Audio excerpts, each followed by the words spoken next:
On the classroom पलीकडे जाऊन आपल्याला काय, तर शेवटी काय, all is well that ends well. तर सगळं छान झालं, शेवटी काय, शेवट मात्र चांगला नाही झाला. मग काय फायदा? Life is long if you know how to use it.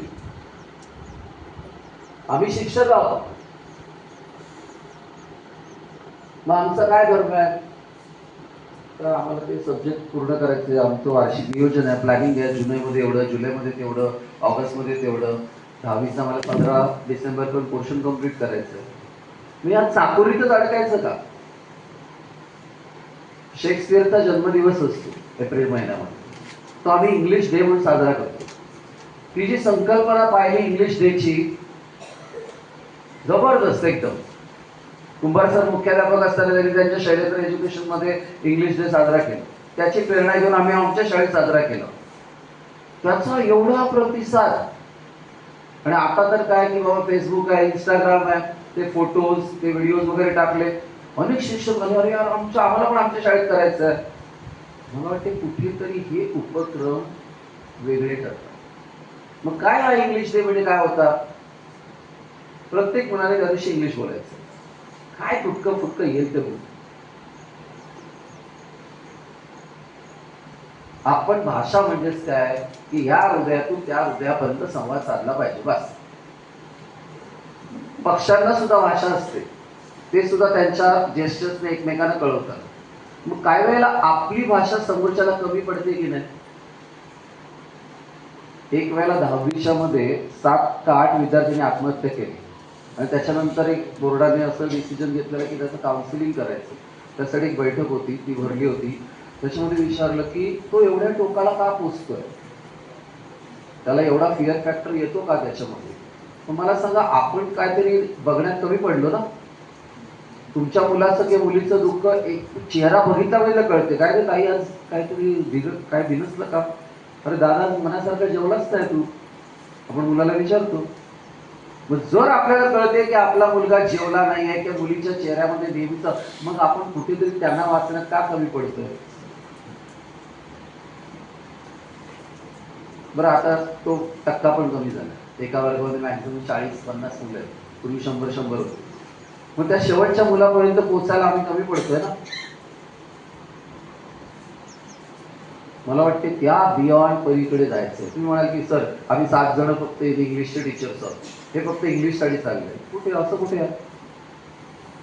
Marathi, Hindi, English, Sanskrit, they are all close to each other. Parts of speech, शब्दांच्या जाती, noun, pronoun, adjective, verb, adverb, preposition, conjunction, interjection. 8 जाती आहेत. मराठीमध्ये काय आहेत? नाम आहे, सर्वनाम आहे, विशेषण आहे, क्रियापद आहे, क्रियाविशेषण आहे, शब्द आहे, अव्यय, उभयन आणि क्रिया. केवळ क्रिया काय वेगळं आहे का? तेच नाउन, नाम, म्हणजे ते आहे कलेक्टेड टू इच अदर. जो माणूस मराठी चांगला शिकवतो किंवा ज्याचा मराठी चांगला आहे तोच इंग्लिश चांगला शिकवू शकतो, माझी तरी पक्की धारणा आहे.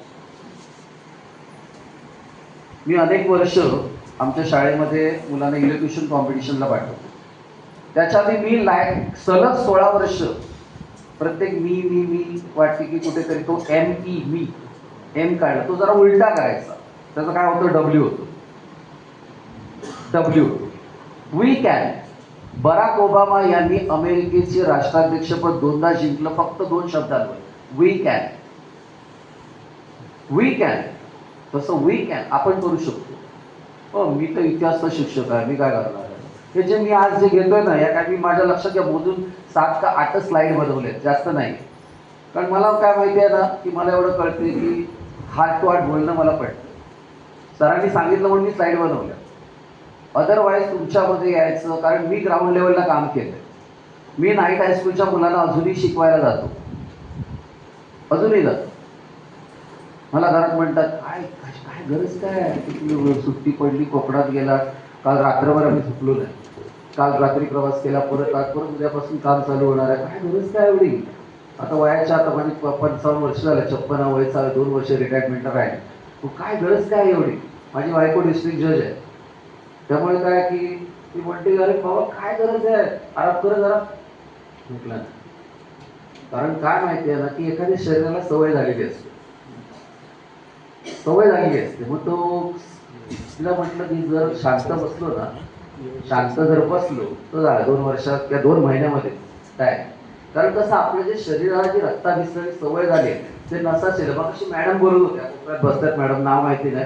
महाजन सरांना सांगा, सर तुमची ही मिनिटाची लेक्चर पाहिली वगैरे. त्यांच्या चेहऱ्यावर एवढा आनंद ओसंडून जात होता की मला, मी ज्या व्यक्तीशी ते शिक्षक भेटले आणि त्यांचं डिव्होशन पाहिलं, मला वाटते की हे कम्युनिकेशन की त्या देणाऱ्याला अजून काहीतरी द्यावंसं वाटतं. मला बघा, तुम्ही आतमध्ये येता. आमचं बीएडचं लेक्चर होतं त्यावेळेला आमच्या मॅथ्यू चॅको सर त्यांनी काय सांगितलं माहिती आहे, तुम्ही वर्गात आल्यावर विद्यार्थ्यांना आई आल्याचा भास झाला पाहिजे. तर आम्ही हसायला लागलो. हो, आम्ही आल्यावर कसं काय आई आल्याचा भास आहे, काहीतरी काय बोलता. त्या मॅथ्यू चॅको त्यांनी सांगितलं, ते म्हणाले की why you laughing sir, how can you see that when a man enters the room, how can they feel like a mother? They can feel like a father. No, no, no, no, no, no, बेटा, तू गलत सोच रहा है. म्हटलं का गलत काय. तर आई या मराठीत बोलले. आई, आ म्हणजे आत्मा, ई म्हणजे ईश्वर. कोड मॅथ्यू चॅको, ख्रिश्चन माणूस, हा आमच्यासारख्या मराठी माणसाला सांगतोय आईचा मतितारक. त्यांनी मला सांगितलं, have you seen the movie श्यामची आई. म्हटलं yes sir, I seen that. असं ऐकताय, खरं खोटं ते म्हणाले मला माहिती नाही, पण श्यामची आई चित्रपट पाहत असताना जवाहरलाल नेहरू म्हणजे आचार्य अत्रेंनी दिग्दर्शित केला होता, ते सुद्धा रडले. आता हिंदू तर नेहरू तर हिंदी भाषिक होते, त्यांना काय कळलं. तर त्यांनी एक वाक्य सांगितलं, आई होती तेव्हा तिची किंमत नव्हती. आई होती तेव्हा तिची किंमत नव्हती, पण आज आई जगात नाही तर कशाची किंमत वाटते. तुमच्याकडे मुलं आता आहेत, त्याची आपण किंमत करायला पाहिजे. एकदा हातातून गेली आणि नंतर कळलं की त्याला 12वीला तो अपयश आलाय आणि त्याने काहीतरी 2च मार्ग असतात. एक तर त्या माझ्या पप्पांनी मला नेहमी ते शिकवलं, 2च मार्ग आहेत. एक म्हणजे काय, क्विट किंवा फाईट. क्विट किंवा फाईट.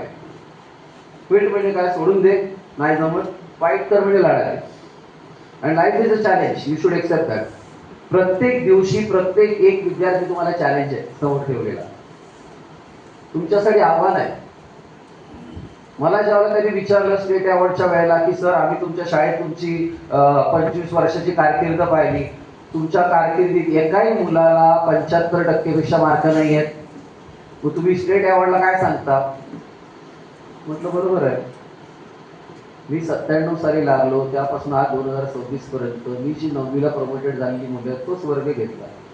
आणि माझ्या शिक्षकांनी ज्या मुख्याध्यापक त्या होते त्यांनी सांगितलं की तुला आव्हान स्वीकारायला आवडेल का क्रीम क्राऊडशी काम करायला आवडेल. तर म्हटलं आव्हान स्वीकारायला. बघा, शब्द बदलायचा नाही. म्हटलं नाही बदलला. तर त्यांनी जी 8वी 9वीत ढकललेली मुलं असतात, 9वीचा एक प्रमोटेड करणारा तो वर्ग दिला, तो आज काय घेत नाही घेतो. आता मला सांगा त्यांना कुठेच मिळणार नाही. मी म्हटलं त्यातला 100% रिझल्ट मात्र मी लावला. त्यांनी मगाशी बघा माझं इंट्रोडक्शन दिलं, त्याच्यामध्ये 100% रिझल्ट. मी माझ्या त्याला हीच माझी आयडेंटिटी सांगतो, माझ्या वर्गाचा मी 100% रिझल्ट लावतो. मी किती दुनियेत काम केलंय, लोकसत्तात लिहिलं का त्या टीव्हीवर पडलं, त्याच्याशी मला काय गरज आहे. मी जिथून मला मुलं आहेत त्याच्यामुळे माझं घर चालतंय, त्यांच्याशी मी प्रामाणिक आहे. बस, दॅट्स ऑल. माझा 15 ऑगस्ट डिसेंबरपर्यंत मी पोर्शन कव्हर करतो. गत 3 वर्षाचे पेपर त्यांच्याकडून सोडवून घेतो. पाठ्यपुस्तक त्यांना किमान 3 वेळा वाचायला लावतो. किमान 3 वेळा. सर सेकंड स्लाइड घ्या. 3 वेळा म्हणजे 3R. माझ्या शिकवण्यातला सगळ्यात, मग तो मराठी, हिंदी, इंग्लिश, गणित कुठलाही असू दे, 3R लक्षात ठेवायचे. 9वीतून ज्याला मूल जाते पुढे त्याला त्याची पहिली रिडिंग होते. तो जूनमध्ये येतो, त्याला एक रिडिंग त्याने केलेली पाहिजे. कारण 9वीतून मुलं काय घेतात, आपण थोडंसं 10वीवर फोकस करतोय. त्याच्यानंतर जून पासून ऑक्टोबर, दिवाळीच्या सुट्टी पण दुसरं रिडिंग, आणि दिवाळीच्या सुट्टीचं प्रिलिम पर्यंत तिसरं रिडिंग. कारण बघा, सगळ्यात महामानव भारतरत्न डॉक्टर बाबासाहेब आंबेडकरांनी काय सांगितलं, वाचाल तर वाचाल. If you read you will survive. तुम्ही ज्याला वाचता. आता मला सांगा की आता गव्हर्नमेंटने एक मंत्रालयामध्ये एक सर्क्युलर आणलं की त्यांनी वर्तमानपत्र बंद केली होती. ती म्हणते काय काय करायचं, अनावश्यक खर्च आहे. म्हणजे मंत्र्याच्या केबिनवर 5 कोटी खर्च केला चालेल, पण जर समजा पेपरचं काही हजारात बिल येते अख्ख्या मंत्रालयाचं, ते मात्र बंद केलं त्याने. 2 वर्ष झाली पेपर बंद. जर ते पेपर वाचत नसतील तर त्यांना आमच्या ग्राहकता काय करणार आहेत. आता बघा इथे सेकंड स्लाइड लावली, तुम्हाला घ्या सर्व स्वतःचा हायलाइट करतात. ही सीपीडी आहे, ही मुद्दाम दाखवायला केली स्लाइड. ही सीपीडी आहे. इथे काय म्हटलं मी, BSc BEd M A education वगैरे हे जे काय तुम्ही वाचताय ना, हे मला वाटते की ही अशी तुमची कुठली तरी स्लाइड यायला पाहिजे की जन्माच्या स्टेशनवरून आपण मृत्यूचं तिकीट काढलंय आणि काळाच्या आघाडीत बसलो. तुम्हाला मला आपल्याला फायनल स्टेशन माहिती आहे. किती कीर्ती कमवा, सौंदर्य कमवा, पेन कमवा, शेवटी काही घेऊन आलो नव्हतं आणि काही घेऊन जाणार नव्हतं, पण मागे काहीतरी ठेवू. नाईट हायस्कूलसाठी मी जी 2 पुस्तकं लिहिली ती अजून तिथे वापरतात. I am very happy with that. मला काय त्यांना पास करायचं, सर 35 मार्क्स कंपल्सरी मिळाले पाहिजे. माझ्या पुस्तकाचा फायदा होता, I am the happiest person. बरोबर आहे. मग त्याच्यानंतर इथे पाहिलं की याच्यामधलं बघा, या सगळ्या गोष्टींचं एक शिक्षक म्हणून आपण काम करतोय, पण त्याच्याबरोबर एक रायटर लेखक म्हणून काम केलं. एक लोकसत्ता मधला लेख त्यांना द्यायच्या आधी 7-7, 8-8 वेळा मीच पाडून टाकायचं. नाही यार कुछ मजा नाही, अजून काहीतरी इम्प्रूव्हिंग करायला पाहिजे, अजून काहीतरी द्यायला पाहिजे.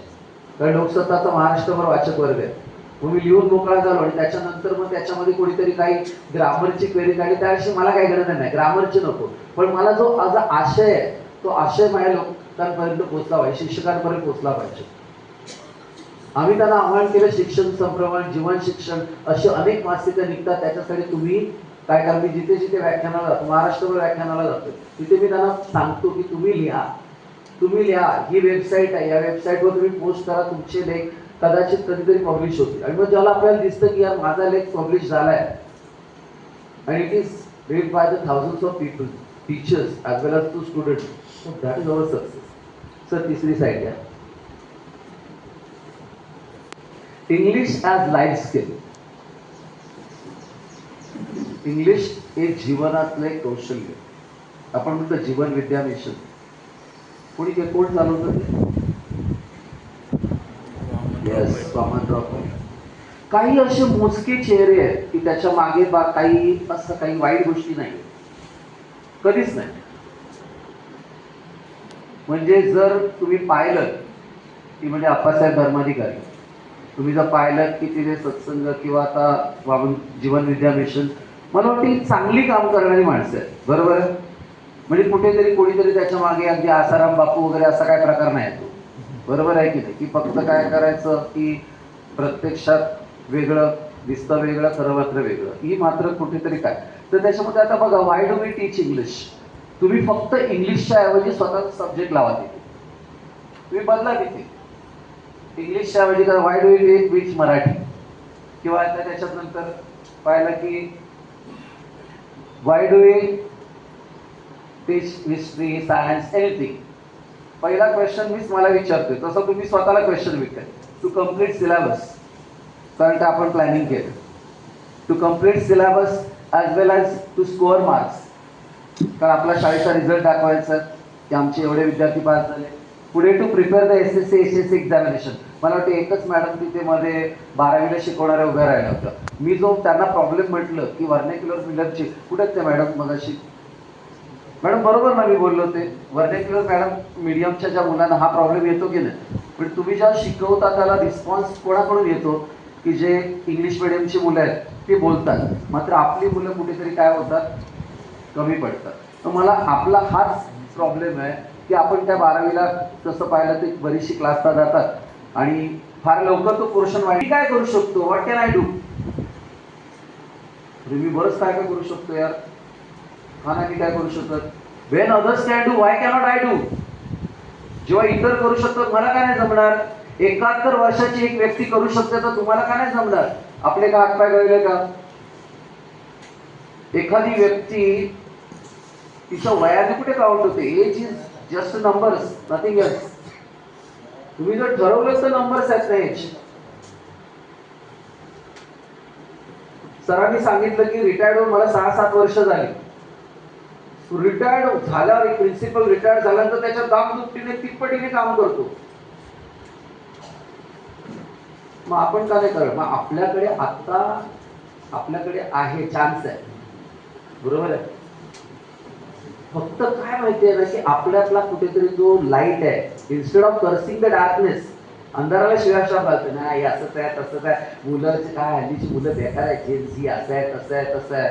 Y are you cursing the students? Come on, just light a candle. एक कॅन्डल लावली. मी समजा आज काही गोष्टी माझ्या स्लाईडमधून पाहा, तुम्ही त्या बघा तर तुम्हाला पण कळेल की या गोष्टी आम्ही पण करू शकतो. मी इथे इंग्लिशचा